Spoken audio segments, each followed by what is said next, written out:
बुरी सोहबत। माजिद और उसके घर वाले एक नए एरिया में शिफ्ट हुए। यहाँ माजिद की दोस्ती कुछ बच्चों के साथ हो गई और वो रोजाना साथ खेलने लगे, लेकिन उनके खेल निराले थे, वो सबको तंग करने वाले थे। एक दिन एक बिल्ली के बच्चे को मिलकर सारे छेड़ रहे थे वो। माजिद के अब्बू ने उन्हें मना किया।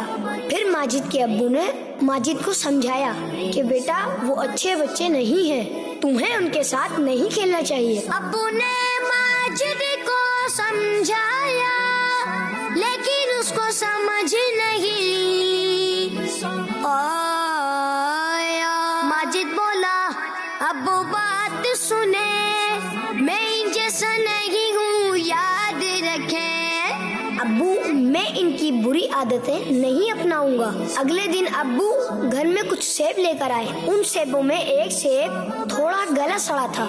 माजिद ने वो सेब देखकर अब्बू से कहा, अब्बू सेबों में ये सेब बड़ा लगता है काफी गला सड़ा, आप कहें तो अलग इसे कर दूं या फिर इसको जाया ही कर दूं।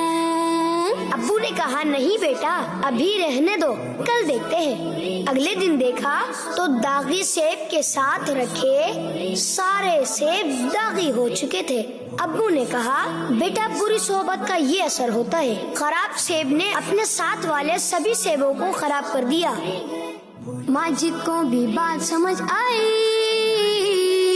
उसने माफी अब्बू से चाही। आज से बात मैं आपकी मानूंगा, अब मैं इनके साथ न खेलूंगा। प्यारे आका सल्लल्लाहु अलैहि वसल्लम का फरमान आलीशान है, आदमी अपने दोस्त के दीन पर होता है, लिहाजा तुम में से हर एक को चाहिए कि वो देखे किससे दोस्ती कर रहा है।